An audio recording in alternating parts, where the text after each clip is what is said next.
this is so huge, because if I can help my kids through this, they won't have to deal with this. And like, how am I in my 40s and just discovering I still do this? It's such a, like, in a way, it feels to me like an immature behavior, but it's hidden. It's buried so deep that no one would know that I carry that.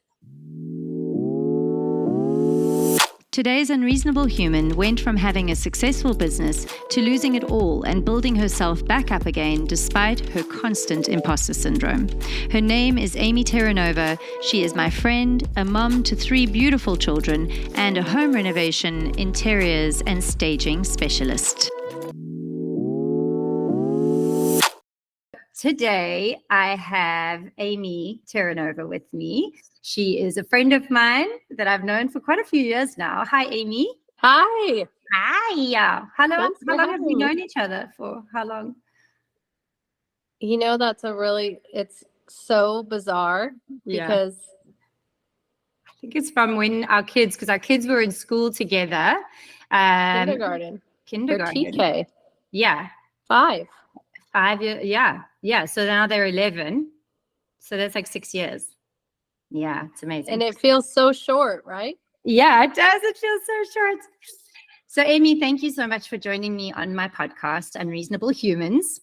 The reason I decided to start this podcast is because I feel like almost every single human has got a story to tell when it comes to being unreasonable. There's always some parts of our life that have brought about some form of change or have been big in our lives that have made us become a little bit unreasonable. And I think it's happened to quite a lot of people, and we sort of forget that along the way.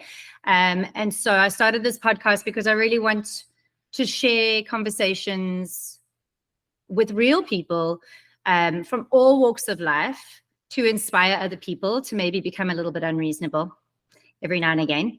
And so I'd like to begin this conversation. We're going to go into a few things, but I'd like to begin the conversation with our conversation last week. So last week, you called me last week, you gave me a phone call, and I'd like you to explain why you phoned me last week. Okay.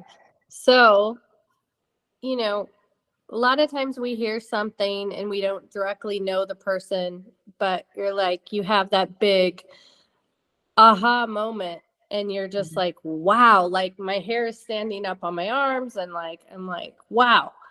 So it was, you know, what you were explaining about imposter syndrome on the reel that I posted, right? Yes. And I listened to it before bed, and I had that aha moment, and oh my God, I do this all the time. I do it all the time. I've been doing it for years. I always do it. I don't know why I do it. I have confidence. I'm a strong person, you know, I'm a strong mother, a strong wife, a leader. Like, why do I do that every single time? So I thought, I'm not going to do it this time. I have a big meeting tomorrow. I'm not going to do it. I'm just not going to do it. And I end up getting there, and it's the nicest, biggest house I've ever been to for a staging job. Let's just pause for a moment. So at the moment, Amy is in, what do you do at the moment, Amy? Huh? What do you do at the moment? What is? Interior design, staging, home renovations, that kind of thing. Yeah. So an agent that I'd never met before called me. I met her the day prior on another listing, and that was fine. It went smooth, but I carried that little guy on my shoulder, and I did the whole thing. And that was a regular house, like a cakewalk for me. Like I've been there, done that, but he was still there. Of course, he's always there in the beginning. And then I listened to your reel. It's a reel, right? Clip. I think. Yeah. Story, whatever. And before, and I thought, and it sat with me, and I slept on it. And the next day driving, I said, I'm not going to do that. Why am I going to do that? Why am I going to do that? And I didn't Google where I was going. I didn't look it up before. I just typed in the address and showed up, like going to a movie without previewing where you're going. And I got there, and it's just like, wow, this is amazing. And I'm here. And he was gone. He was gone. And then I noticed that my whole interaction was completely different than how I normally am. And I was way more myself. I don't know if that's good or bad, but my quirkiness came out. And at the end, I thought, was that awkward? Was it good? Well, that was me. Take it or leave it. That was me. That was 100% me. I maybe said some things and talked a little too much or did, who knows. But I left going, I really have to call Erica and thank her, because my guts, my whole nervous system was not fried and shocked for the rest of the day, because, as moms, that's only a little piece of my day. My day is so long. And when I've noticed, when I fry my nervous system out with insecurities or whatever that is, whatever that syndrome is, it takes a lot of energy to have that, to carry that. So I wanted to call you and say thank you, because I didn't even know what it was. I'd never even heard of it. I thought it was, the meaning of that was copying people or being afraid to do something because someone's already done it before. I had no idea. I'd never heard of it. So yeah. It's so interesting, because imposter syndrome is so exhausting. Like having that feeling, that constantly carrying that feeling of doubt within you is just so exhausting. And being authentic is actually so much easier. Like, yes, not everybody is going to like your quirks, but we're not trying to impress everybody, right? Like, so for me, when I got I've always suffered from imposter syndrome. And I know it's because my personality, when I was little, I was like the people pleaser, had to please everybody. And God forbid one person does not like me. Exactly. And it's exhausting, So that's where that imposter syndrome comes from also, I think, is that you are constantly in this state of, what are people going to think about me? What are they going to think and then when you let that go and you're just yourself, you can only be yourself, really. At the end of the day, you can try have an act, which a lot of people do in this world, but they must be exhausted, I'm sure. Is that inner gut feeling, do you think, going back to when you're younger, because I'm a people pleaser as well, and is that gut feeling to you, does it feel similar to that feeling when you found out somebody didn't like you? Because for me, I was connecting that also after our conversation, that actual uncomfortable feeling was just a feeling of like you feel sad almost, Absolutely. What did I do, or why don't they like me? And this is so huge, because if I can help my kids through this, they won't have to deal with this. And how am I in my 40s and just discovering I still do this? It's such a, in a way, it feels to me like an immature behavior, but it's hidden. It's buried so deep that no one would know that I carry that. Right. Totally. And I feel like it's got definitely, somebody the other day commented on this and they said, a lot of this, and it made so much sense to me, is that it's also has a lot to do with your upbringing, your culture, your background. I know I was a third child, so I was always the little baby. And I was the youngest in my class. I was I was literally the youngest in my class. And from that, always felt like I was not grown up enough. I was never big enough. And it's crazy. I took it straight into my adulthood. I'm not big enough to be here. I'm not grown up enough to be here. It's this constant little thing. And it's taken, I'm still working with it. Obviously, we're talking about it right now. Literally, as I'm sitting here, this is how I'm oh, okay, you can do this. But I think that's ridiculous. But as you start to go, well, look, I think the older you get, hopefully you become more well, this is me and I have tried. And if, you're just not going to impress everybody. But now the thing that I want to also get into with you is that, so you have this imposter syndrome, okay? Then I wonder, like, so you have this imposter syndrome in this new career that you have. Like we spoke about this, that you have this awesome new career in design and decor, and you feel somehow that you don't have talent enough for this. But let me tell people who are listening to this, Amy is so good at what she does. Her aesthetic is so beautiful. And so when you told me that, I was like, what the actual? Because it makes no sense to somebody looking out, you know. And then we started chatting about, okay, so why do you feel like you don't belong here? Now, let's go back in time to your fashion business. Okay. Okay. So let's go back. So you were born in Portland.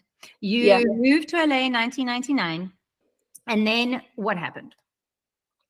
Well, I could add one little thing to that on your unreasonable human. Yes. So my whole plan after high school was to become an elementary school teacher, to go to University of Oregon. I had my roommate, I had all my things, but I was working at Nordstrom through this summer program, and I was on, it's like a fashion board for high school students, and I was chosen.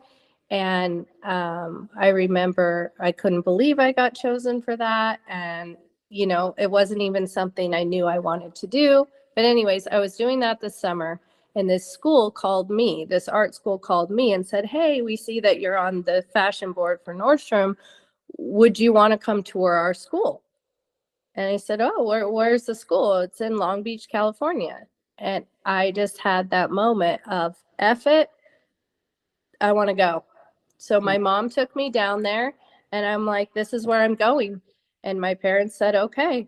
So my dad packed up his car with all my stuff, and we canceled the University of Oregon thing. And I was on my way to art school, and everyone I knew said, oh, she'll be back. She'll end up going to U of O next year. Like all the, you know, all the like noise.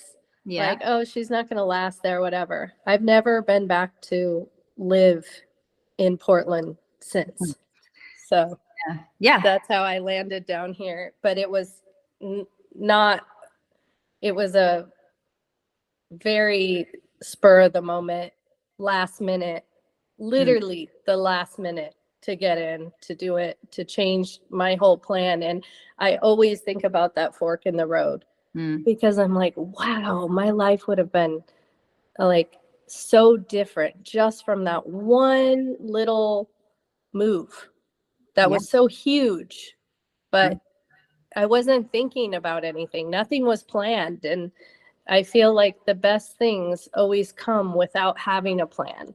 Absolutely. But anyways, not to veer off point, but no, that's a very important point. Okay, yes. So that's one part of being unreasonable. So carry on. So I'm unreasonable, and I get myself to these points. And what really stuck with me, I don't know if you said this on the reel or our conversation later, where you said you got yourself to this point. You brought yourself to it. So you're here. Yeah. So why is that there with you? It's fascinating to me. Yeah, with the imposter syndrome. Yeah, like what I said in the reel, I can't remember. I think it was something like, you know, why do we feel like we don't belong or deserve or are talented enough or have achieved enough to be where we are when we are the literal people who brought us to that point? Yeah, we did the crazy, unreasonable, not logical thinking, following your heart, following your gut, like just being different, just going wild, just throwing your hair back, whatever you want to call it. We did those things that are so hard to do that most people I know have a very hard time doing. And we did that. But then when at least for myself, when I get to the point when I did the unreasonable to get there, I don't feel worthy of getting there. It's so weird because I'm so determined, and I will mow through, and I will do like gross work to get where I'm going. Like when I started the staging, it's like I was cleaning cat feces off the wall of a house in Topanga to, yes, I want to just get my foot in the door. I want to be doing this. Like who would do that? Totally. Who would do that? I would. You I would. did. Yeah. So like, let's keep The on not with the pretty story. things to get there. No. Yeah. So now you've got this whole imposter syndrome, but now what is I want to get back to where you were in LA with your fashion thing. Let's go back there, because that is such an important story, because that shows your capabilities where you are right now. It proves them. Yeah. Oh, okay.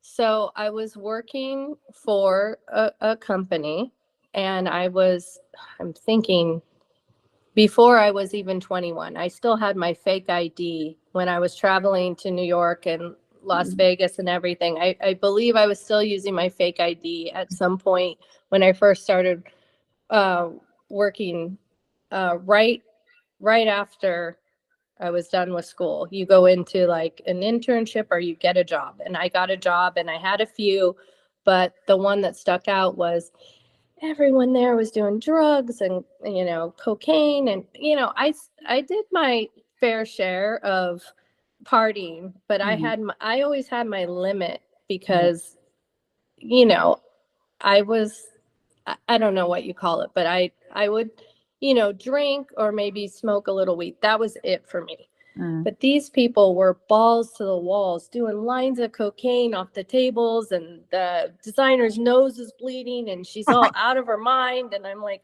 who are these people?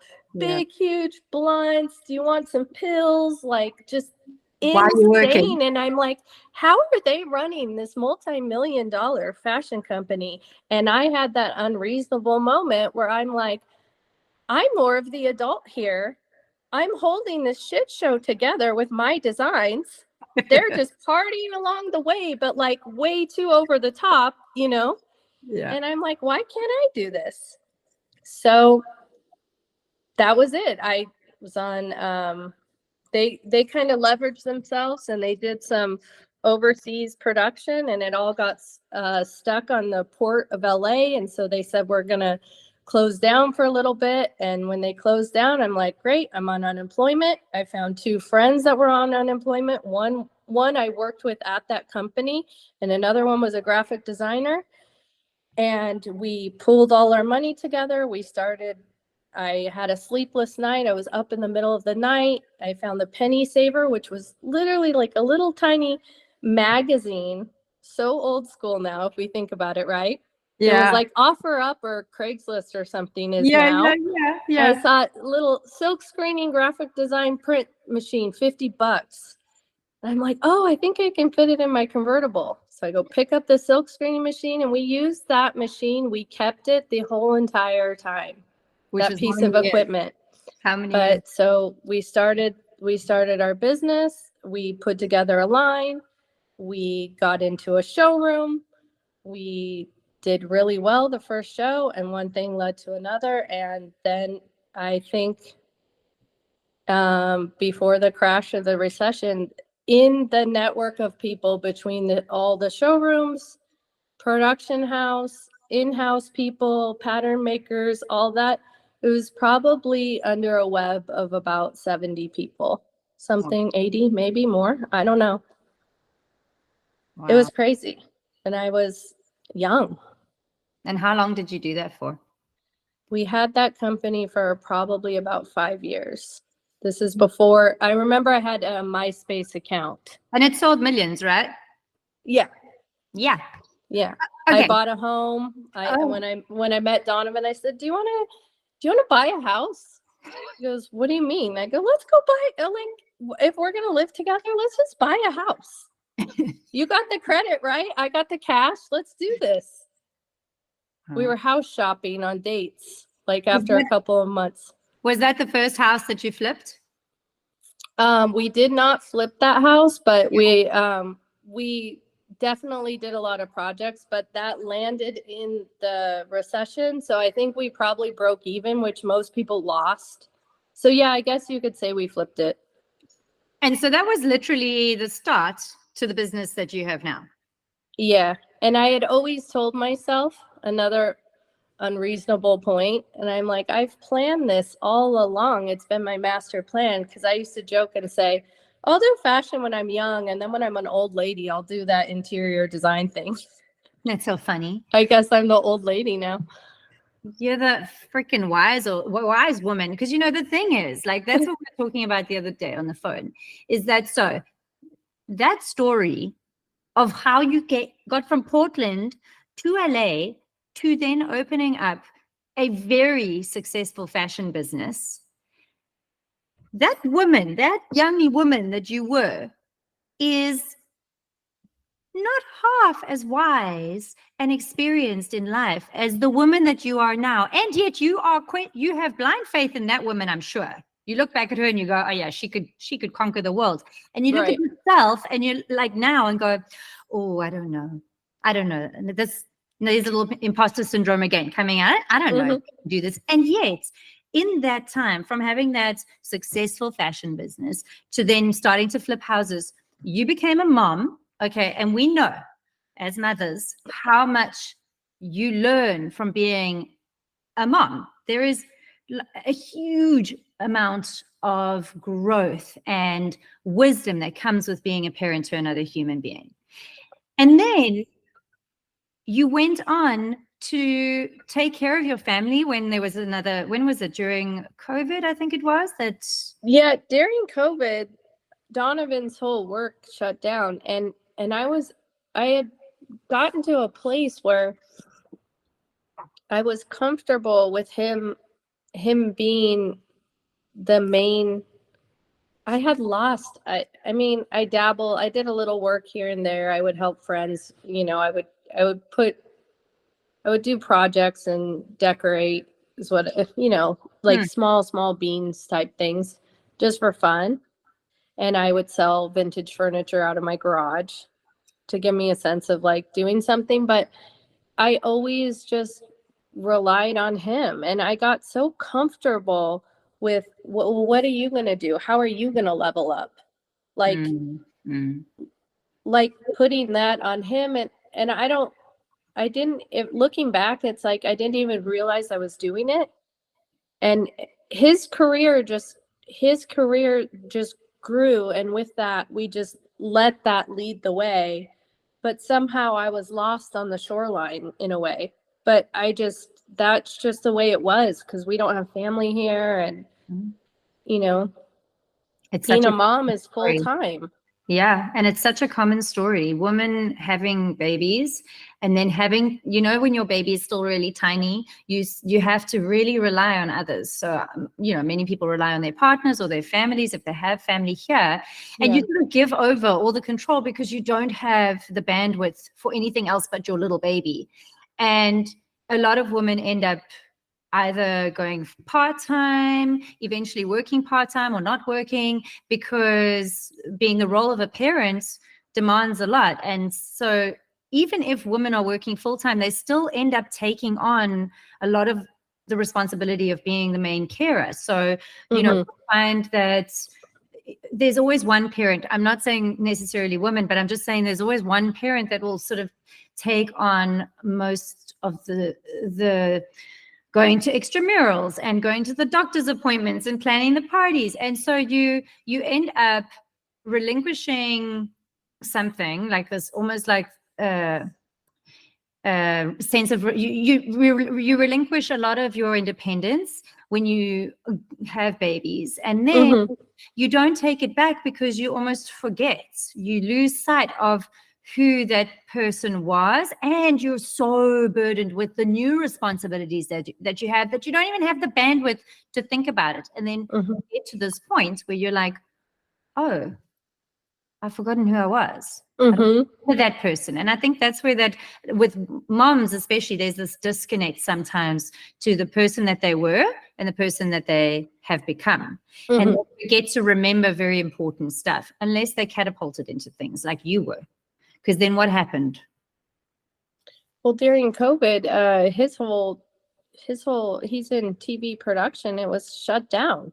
Yeah. It was shut down. So it was time to hit the pavement for me. I mean, I was already doing it once the kids went back to school a few years into it. I was getting the momentum and the traction, but really like when COVID hit and my phone started ringing because houses were just, I don't know if it's just something people got into doing. Let me sell my house, or I can work from anywhere, or now the staging is important because the house has to sell itself. Like keys are left in a lockbox and nobody's having human interaction. So buyers and are letting themselves into properties, even maybe without their agent. So it was just this time of expansion for staging and making sure a house looked like its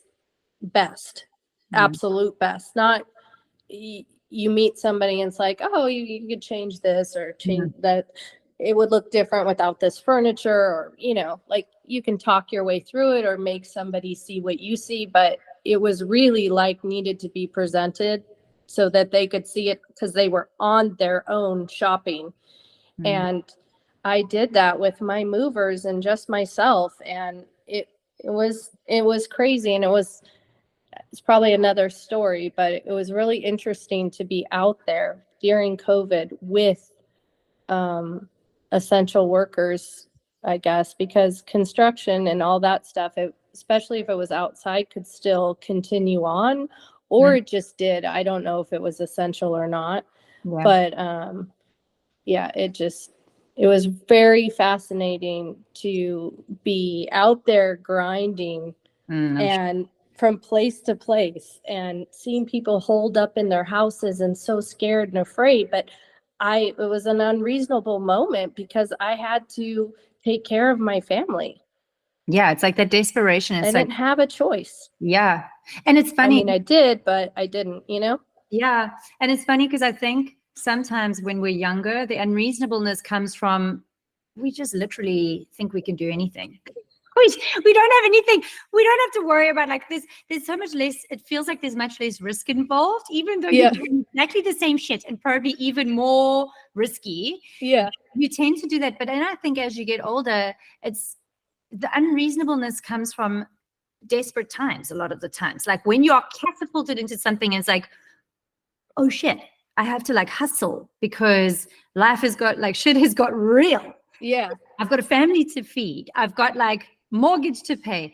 It's like almost like that's when the unreasonableness like kicks in, which hopefully we shouldn't have to get to that point, right? But I know like they're beautiful points. They're beautiful points if you look back. Yeah. And ever since we talked, I'm going to admit, I don't know if it was a, season or kids going back to school or working all summer. I'm not sure because I have a lot on my plate right now, but I was getting to a place of complaining.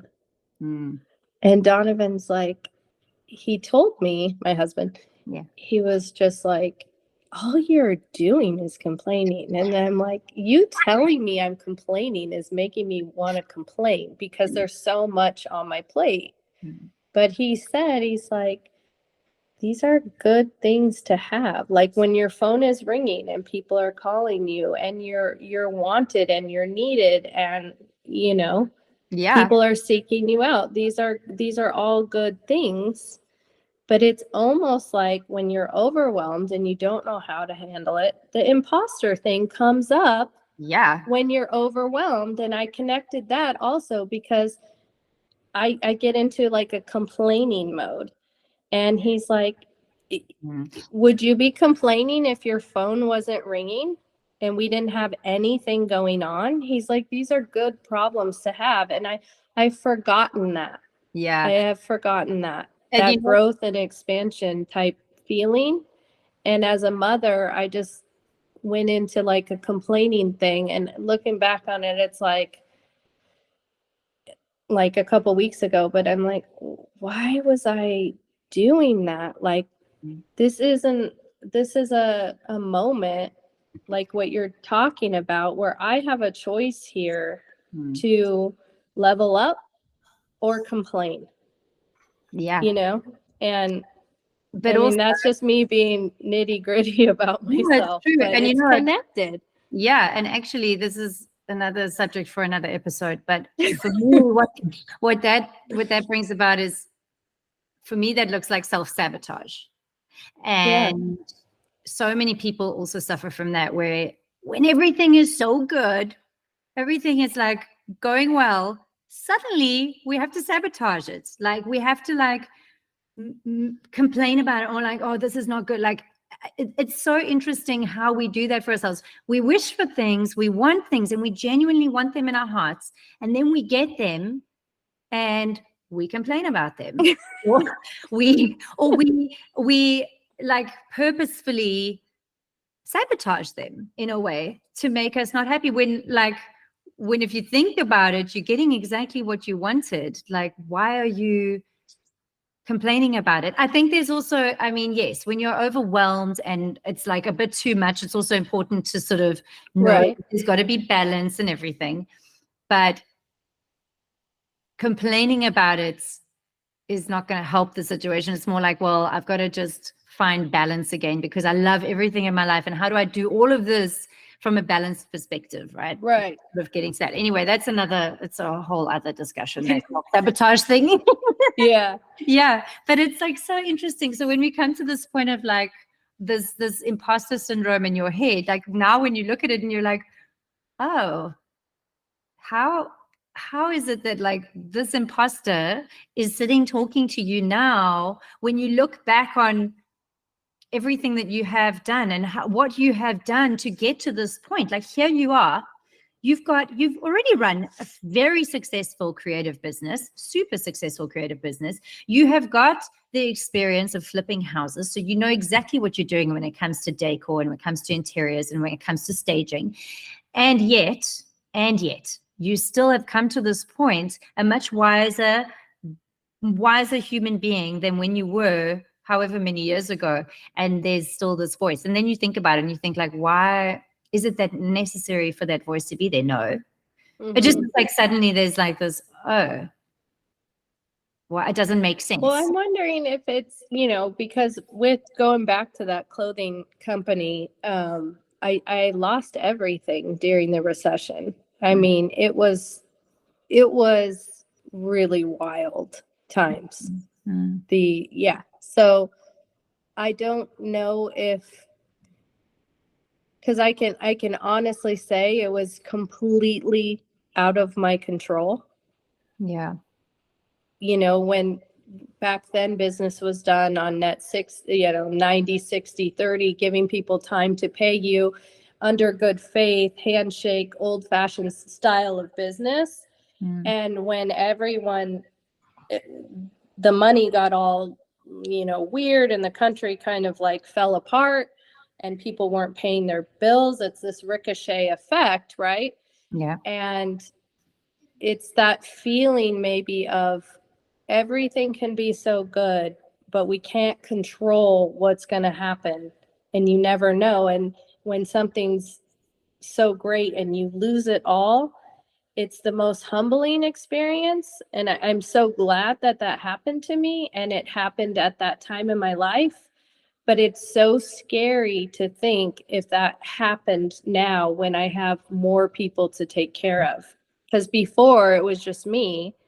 And when that happened, I said to Donovan, I'm like, do you not want to deal with me? Should I move back to Portland? Like, this is a disaster. Like, this is not good. Like, like I'm giving you're out if you don't want to deal with all this baggage now, because this is insane. And we got through it. And I think about that. We would get through it again, but it's almost like something that's so bad that happened, you don't want to think about it.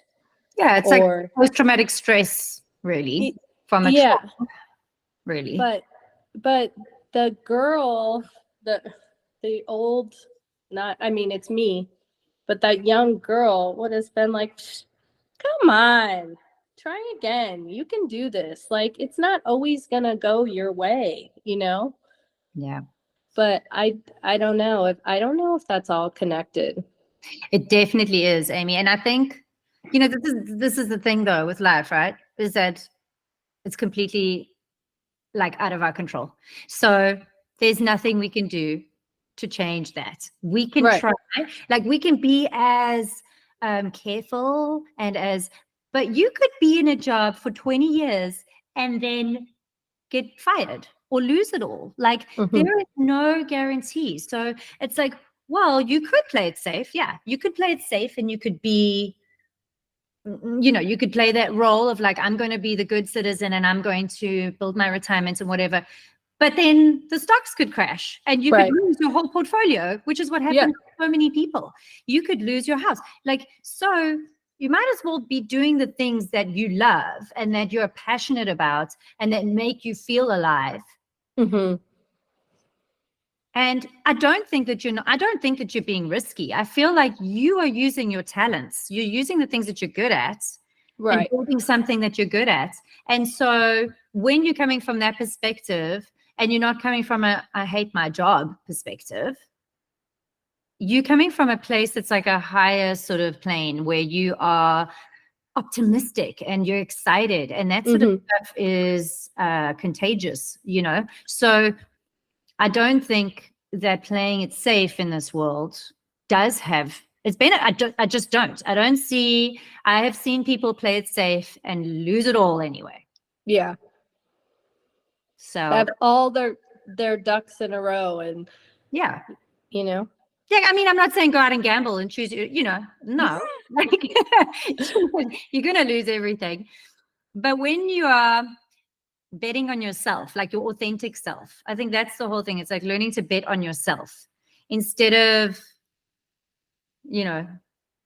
doing things the way everybody else does it because apparently that's the way to do it. Like bet on yourself and do it the way that is true for you, because if you do it that way, good things can come of it because you're putting out like a positive vibration, I guess, into the world. Yeah. It's a really interesting thing. So, I mean, what do you feel like? I know I'm never going to get rid of imposter syndrome. It's my personality. It's not going to go away. I'm going to learn to live with it. And I've learned, I think, to live with it. I mean, I'm doing it now. I'm literally going through the face of it. I'm like, go away. Really? And I step away. I'm doing this anyway. And I know it's like hard because how do you deal with it when so say, for example, how would you deal with this if somebody doesn't like your work? Like, so you've worked so hard, you put out this project. It's like, really, you've put a lot of into it. And somebody, you like put it out on, I don't know, social or something. And somebody posts and says, I don't like that. It's shitty. How do you then carry on?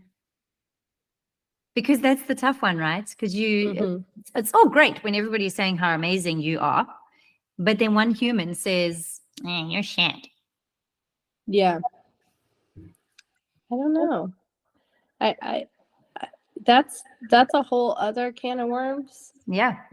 Because I'm kind of afraid to put myself out there in that way.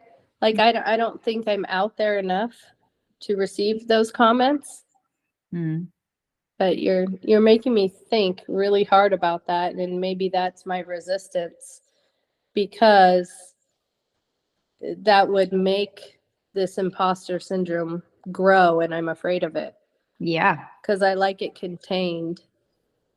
But then you're not putting yourself out there, so people aren't seeing your beautiful work. So it means that you could be missing out on some really amazing work.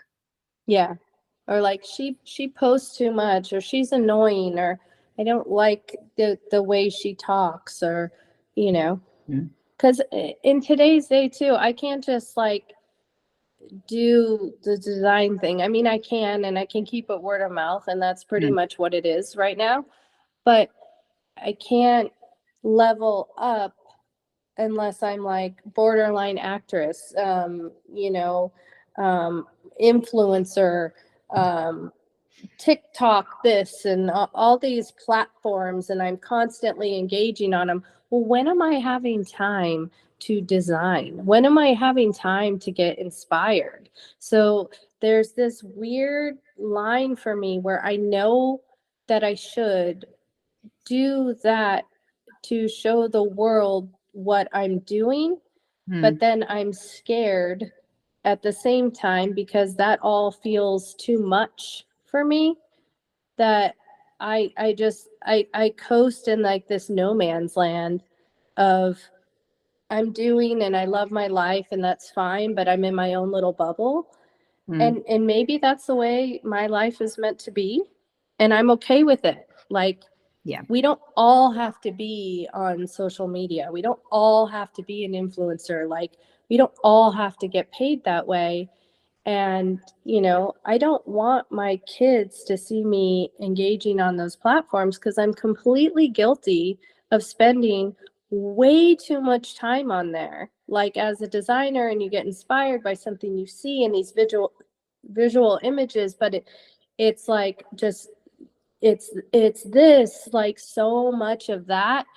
And that's not like, yes, a little bit, but it's like this is like a real live magazine. I could do it from that, and I can be like what you were saying, in nature, and To your point, I think that social media for me, I feel like there is such a thing as too much. Like, it just is. And I feel like a lot of imposter syndrome, people suffer from it, specifically from being on social media too much, because everybody's life looks so perfect and curated. And these like influencers just make it look like so unrealistic and so unattainable. And I feel like life is just not like that. And so people who follow social media a lot, especially creatives, like you see this incredibly curated stuff and think, oh, like, why can't I do that? But it's like levels of effort and amount of time that these people like waste doing this shit. It just doesn't feel real. So yes, I feel like there has to be that balance. And for our kids, they have to know that like there's got to be a balance when it comes to the social media and what you put out there and how much you put out there. I don't put out certain things because it's personal, and my family life is a personal thing. So, my kids are also getting to an age where I'm trying not to put them onto social media because I don't want them to feel like one day I've like put them all like out there. Yeah. Like, why did you do that, Mom? I'm like running around naked, like this. But yeah, it's like you can choose how you find that balance of how you can. And I think like if you feel like word of mouth is the thing, and then go with it. Like, go with whatever your gut is, because this is the thing I wanted to say. This is the thing I wanted to drive home, is that you literally saying, well, actually, I want to keep it as word of mouth, is completely unreasonable in this day and age. People are like, what do you mean? What do you mean you don't have an Instagram? What do you mean you don't have what do you mean? But on that same note, right? Yes. It's like, if you weren't putting yourself out there on social media, and I hadn't listened to that clip or reel that you put, this conversation wouldn't even be happening. And this conversation needs to be happening because you helped me and gave me something for me to think about and work on, or discover, or like you were saying, the word you were using in our last conversation, I'm so curious about it now. Yeah. I know. I think it's like almost like you've got to look at so for some people, what I'm doing right now is completely normal. Like, they're totally fine with doing this stuff. To me, it's completely unreasonable. Like, what I'm doing right now is not reasonable at all. I don't think I'm like, I'm not, I'm just not, I'm not a psychologist. I'm not a life coach. I'm not a journalist. I haven't done any of these things. So what am I doing? I'm just talking to people. So, but that's important, right? And I think that's the thing, like in our own specific, unique lives, we should always, like, if we want to do something in our hearts, like for me, the thing I really want to do is just like share beautiful conversations with people that can give them like aha moments in life to just make them like, just give them that extra push to do something that they really want to do, but they've always been too afraid of doing, or they haven't thought they're good enough to do. And so that's where I keep coming from. That's the authenticity in it. It's like, I really want to share conversations with people. And so if I want to do that, I have to do something that really scares me. And I'm like super shy. Like this is my natural personality. When I was a little kid I was super shy. So I'm sort of like, well, I've got to be unreasonable because I need to get this into the world. So I'm going to have to do something that's out of my comfort zone. And so that's why I'm doing it, right? But it comes from an authentic place. And I think that's really... That's lacking. Yeah, that's what's lacking in most of like... everywhere. Yeah. It's lacking. And in a way, it's so depressing. Yeah. To be going through life and feeling that nothing is what it really is, that we're watching and talking, and we're not talking as much. You know, I'm so old fashioned. If you want to talk to me, can you call me real quick? Like at night? I don't need to text with you for 35 minutes. Yeah. We could talk for 10 and I could hear your voice, and I might get charged from it and you might get charged from it, you know, because you're my friend and I miss you. Everything is so disconnected. Yeah. Yeah. And this is great because, I mean, think of what you're doing. We're talking, we're having this conversation. Somebody else could listen to this and feel exactly how we're feeling. And it grows. It's a seed that's planted, and it really helped me and changed my week. It was a pivot moment for me because I was like, oh my God, I do exactly what she's talking about. I didn't even realize I did it. Yeah. Well, I just want to say something about you, and that I'm so grateful to you for just, I find nowadays people are so afraid of showing like any form of vulnerability or any form of like, oh, I'm not perfect. Like people are so afraid of showing the shadow sides to themselves. And I'm just so grateful that you are so open to doing that, because it's just like, this is what people need to connect with one another. Like we need to form connections, and the only way you form connections is not like your act meeting your act. Oh, hi, oh, hi, yeah, everything's perfect, I'm a super mom, and oh my God, that is not where connection happens. Connection happens on the lower level where we are real and we're gritty and shit happens, and like, I'm going to be honest and I'm going to be honest, and then our honesty finds each other, you know? And so thank you for being that. Thank you for being so open and vulnerable. And this conversation's been awesome. So I think we've come sort of full circle, and thank you for sharing like this conversation on imposter syndrome. It's been awesome. Okay, so at the end of each show, I'm going to ask whoever I'm chatting to 3 questions. They're called the unreasonable questions. So my first question to you is, what is your greatest fear? Oh gosh. Oh, that's so hard. I don't know. I actually don't know if I have one big one. Do you have there's too many little ones. Too many little ones. Many little ones that equal a big one. No, I think my greatest fear would be getting to a point in my life where I stop trying. When I've been knocked down and something that's come that's really taken the wind out of my sails, so to speak, and I just can't get back up, and I can't do it again because I've been knocked down and gotten up and knocked down and gotten up, and I'm fearful of that moment where I just can't bounce back. I love that. I guess. Yeah. That's great. Okay, second question. What is your what is your greatest joy? My greatest joy is my kids. Yeah, that's Yeah, an easy for sure. one. And my husband, but my kids are my greatest joy. And even though it feels very taxing at times, like ultimately I'm doing my life and everything for them. I'm lost somewhere in it, but it's all for them. I think about that sometimes. I'm like, all of this is for them. Yeah. Yeah, it's true. Okay, my last question. Mm-hmm. What is your definition of an unreasonable human?